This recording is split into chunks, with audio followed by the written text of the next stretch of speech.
Hello, students. Now, the other part of staffing we will revise today. The second part, in which we will discuss about the different steps of planning. Planning के steps क्या हैं? क्योंकि हमने अभी पढ़ा कि planning जो है, it is not only related to just to decide about objectives क्या हैं, but हमें objectives को के basis पे हमें decide करना होता है कि क्या आपके जो किसने करना है, कब करना है, कैसे करना है, कहाँ करना है। बहुत सारे क्वेश्चंस के आंसर हमें प्लानिंग में देने होते हैं। तो जब बहुत सारे क्वेश्चंस के आंसर हैं तो कुछ स्टेप्स होंगे, कुछ सीक्वेंसेस होंगे। तो हम जो स्टेप्स और सीक्वेंस पढ़ेंगे अब इस सेकंड पार्ट में कि क्या स्टेप्स हैं, क्या सीक्वेंसेस हैं आपके, जिससे कि हम प्लानिंग जो है हमारी प्रोसेस चलती है। So what are the different steps in planning process? सबसे पहला जो पार्ट है प्लानिंग प्रोसेस का, क्या करा जाता है, आपका सेट करा जाता है ऑब्जेक्टिव्स, कि क्या ऑब्जेक्टिव्स हैं। ठीक है, ऑब्जेक्टिव के बेसिस पर ही प्लानिंग बनते हैं, तो बिना ऑब्जेक्टिव के आपकी प्लानिंग नहीं हो सकती। आप क्या प्लान करेंगे? कुछ भी रैंडमली तो प्लान नहीं करेंगे ना। लेट सपोज आपने बिजनेस करना है, तो क्या बिजनेस करना है, राइट? कैसा बिजनेस करना है, क्या प्रॉफिटेबिलिटी होनी चाहिए, तो आपका प्लान क्या होगा? बिजनेस से रिलेटेड होगा। आपने अपनी स्टडीज से रिलेटेड कुछ करना है, अपना करियर सेट करने के लिए, अपना प्रोफेशन चूज करने के लिए करना है, तो आप डिसाइड कर रहे हैं कि क्या करियर लेंगे। You will be a lawyer, you will be a doctor, you want to be an engineer, right? You want to be an architect. तो उसी हिसाब से आप प्लान करेंगे कि क्या स्टडी करना है, कितने मार्क्स आने चाहिए, कहाँ कहाँ आप अप्लाई कर सकते हैं, कहाँ से आपको एजुकेशन मिलेगी, उसके लिए प्रोसेस क्या है। ठीक है, तो उसी बेसिस पे आप अपनी स्टडीज को प्लान आउट करेंगे। तो यहाँ पर बिजनेस के लिए भी आपके जो है, बिजनेस भी रेंडमली किसी भी चीज़ को प्लान नहीं कर सकता, उसके लिए उसके ऑब्जेक्टिव हैं कि क्या ऑब्जेक्टिव्स हैं। तो सबसे पहला आपका जो है प्लानिंग का प्रोसेस का सबसे पहला स्टेप होता है सेटिंग ऑफ ऑब्जेक्टिव। तो क्या करना है ऑब्जेक्टिव सेट करने के लिए? First of all, to define and describe the objectives of each department and organization as a. तो ऑर्गेनाइजेशन का भी आपको ऑब्जेक्टिव रखना और साथ साथ हर डिपार्टमेंट का भी ऑब्जेक्टिव रखा आपका जो है डिफाइन करना ज़रूरी है।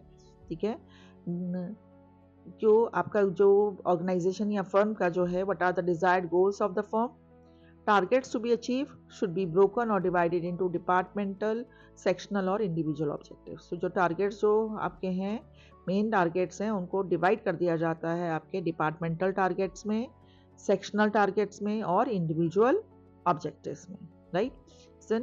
और आपके जो प्लान प्रोसेस के लिए सेटिंग ऑब्जेक्टिव है उसको किस बेसिस पे लिया जाता है? Relevant past information and details of previous failures helps to plan for future and its achievements. कि पास्ट इंफॉर्मेशन के बेसिस पे कि कैसा रहा था, कैसे प्लान थे, कितना अचीवमेंट हुआ, क्या रहा प्रीवियस, अगर कोई फेलियर है तो उस फेलियर से रिलेटेड जो है आपको अमेंडमेंट्स करने हैं और आपके फ्यूचर अचीवमेंट के लिए प्लान बनाए जाते हैं। तो what is the first step? Setting up of objective. Then developing the planning premises. तो प्लानिंग प्रेमिसेस क्या है? आपने जब ऑब्जेक्टिव सेट कर लिए जाते हैं तो उसके बाद देखा जाता है कि एनवायरनमेंट जिसमें आपने काम करना है, ठीक है, वो प्लानिंग प्रेमिसेस है। तो आपका एनवायरनमेंट जो होता है वो क्या होता है? आपका एक्सटर्नल एनवायरनमेंट है, इंटरनल एनवायरनमेंट है, ठीक है। और आपका जो प्लानिंग प्रेमिसेस जो प्रोवाइड करता है एनवायरनमेंट की, आपकी बाउंड्रीज क्या है जिसमें आपने काम करना है। Okay, so once the objectives to be achieved are set and planned, then the next step is to assume the conditions and environment in which the work has to be done. तो क्या that is the planning premises? क्या है आपकी environment जिसमें कि business ने काम करना है, वो क्या कहलाती है? बिजनेस की planning premises. Planning premises can be external और इंटरनल, बिजनेस के अंदर से या बिजनेस के बाहर से। बिजनेस के अंदर की प्रेमिसेस क्या हुई आपकी, कि आपका जो ऑर्गेनाइजेशन में क्या मैनेजमेंट कैसा है, ऑर्गेनाइजेशन की पॉलिसीज़ क्या हैं, उसकी स्ट्रैटेजीज़ क्या हैं। एक्सटर्नल आपका जो इंटरनल जो है आपका, एंड देन एक्सटर्नल का मतलब क्या हुआ? एक्सटर्नल मीन्स बाहर से, बाहर का आपका एनवायरनमेंट हो गया, आपका political, technological, legal environment. You already have done the different type of external and internal environment in the business environment chapter. You can refer for the external internal environment there in the chapter first. We already have done in the business environment. Okay, Planning premises provides the environment or boundaries within which plans have to be executed. तो planning premises क्या करती है? Boundaries या environment देती है जिसमें कि plans execute या plans जो आपके follow up होना है, plans आपके जो आपके execute होने हैं. It helps to work freely under the given conditions. तो क्या होता है जब आपने freely आपने बना लिया उसकी premises बना ली तो उसके अंदर आपकी जो है एक जो कंडीशंस हैं उस कंडीशंस में फ्रीली वर्कआउट करा जा सकता है, काम किया जा सकता है.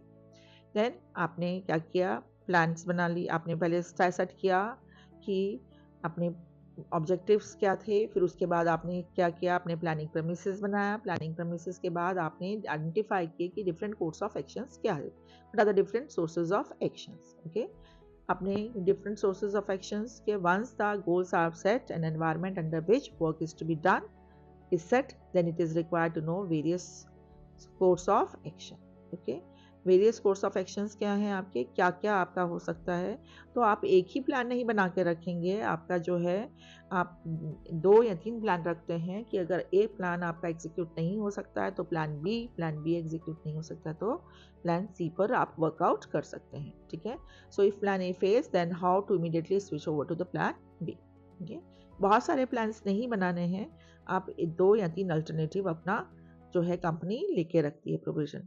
It is important to analyse and collect information about the various sources available. तो क्या है, सबसे पहले आपके प्लान्स बनाए आपने, अलग अलग आपके course of actions, that is identified alternative, not sources of action, it's an alternative course of action. Okay, by mistake it is written, just correct it children. So आपने जब आपने प्लान्स बनाए तो आपका क्या होता है, किससे लेते हैं आप information. It is important to analyse and collect information about the various sources available. जो कितने क्या सोर्सेज हैं उससे आप लेते हैं, डाटा जो ले रहे हैं आप, तो वहाँ से डिफरेंट कोर्सेज ऑफ एक्शंस, तो आप वहाँ के लिए डाटा जो ले रहे हैं उसे कलेक्ट करना इन्फॉर्मेशन और उनको एनालाइज करना है. ठीक है, और देखना ये भी साथ में देखना ज़रूरी है कि वो जो वेरियस सोर्स अवेलेबल हैं उनको भी एनालाइज करना ज़रूरी है कि अचीवेबल हैं कि नॉन अचीवेबल हैं. राइट, तो क्योंकि अगर नॉन अचीवेबल है तो उसका कोई फ़ायदा नहीं है उस कोर्स ऑफ एक्शन को इम्प्लीमेंट करने का. It is important to keep a track on the alternative sources in case of any failure. तो आपको जैसे है कि हमने क्या ट्रैक लिया कि अगर मान लो इलेक्ट्रिसिटी फेल होती है तो एक आपका जनरेटर बैकअप प्लान होता है. तो आपको एक ट्रैक रख के रखना है कि आपके पास जो बैकअप रहे, बैकअप प्लान, और दूसरा क्या है, अल्टरनेटिव सोर्सेज, उसे हम कह सकते हैं कि होने चाहिए. नाउ अल्टरनेटिव सोर्सेज देखने के बाद आपने कोर्स ऑफ एक्शंस के बाद आपने करा जो डिफरेंट कोर्स आप हैं एक्शंस के, उनमें आपने क्या करना है, उनको इवैल्यूएट करना है. क्यों इवैल्यूएशन करना, ताकि उसमें से बेस्ट को चूज किया जा सके, best course of action to be chosen.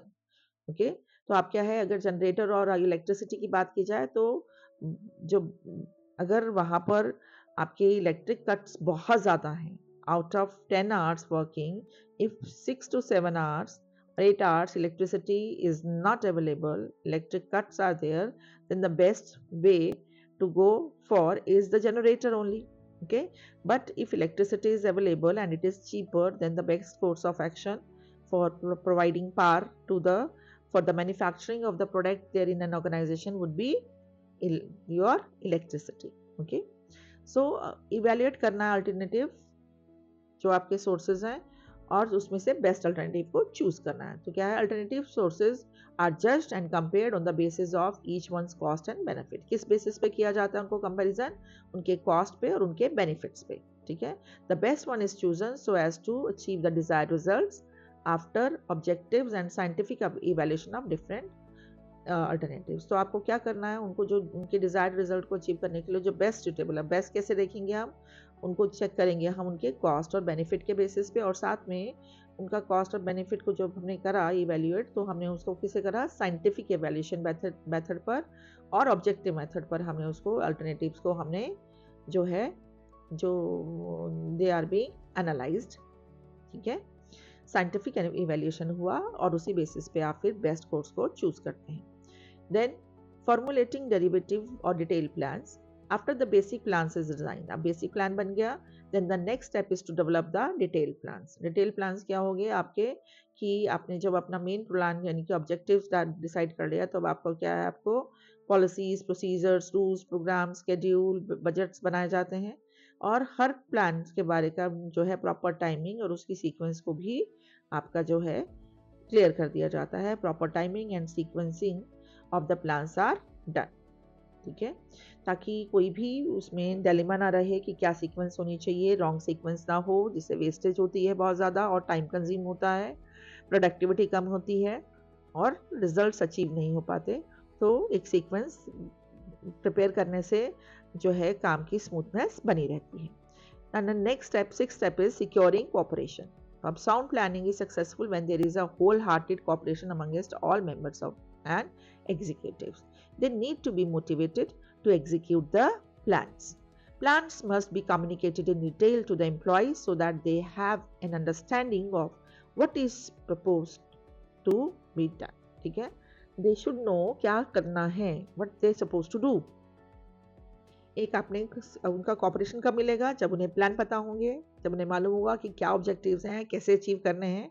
सो आपके डिटेल में कम्युनिकेट किए जाते हैं प्लान्स कि क्या प्लान है, राइट, और क्या सीक्वेंस है, क्या क्या किसको करना है, कैसे कैसे करना है, राइट, कब कब करना है.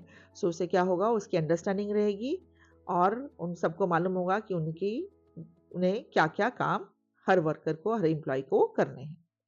Then the next step will be follow-up action.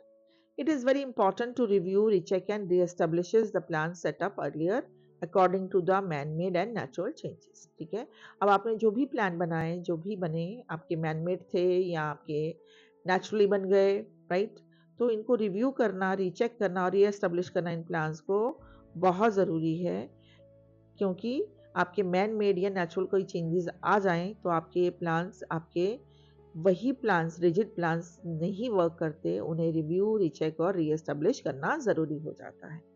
Continuous revision is must to make it effective. तो एक ऑर्गेनाइजेशन के वर्किंग को और प्लान्स को इफेक्टिव करने के लिए एक उनका कंटिन्यूशन रिवीजन ज़रूरी है. Existing plans are revised and reviewed at periodical intervals to ensure their relevance and effectiveness.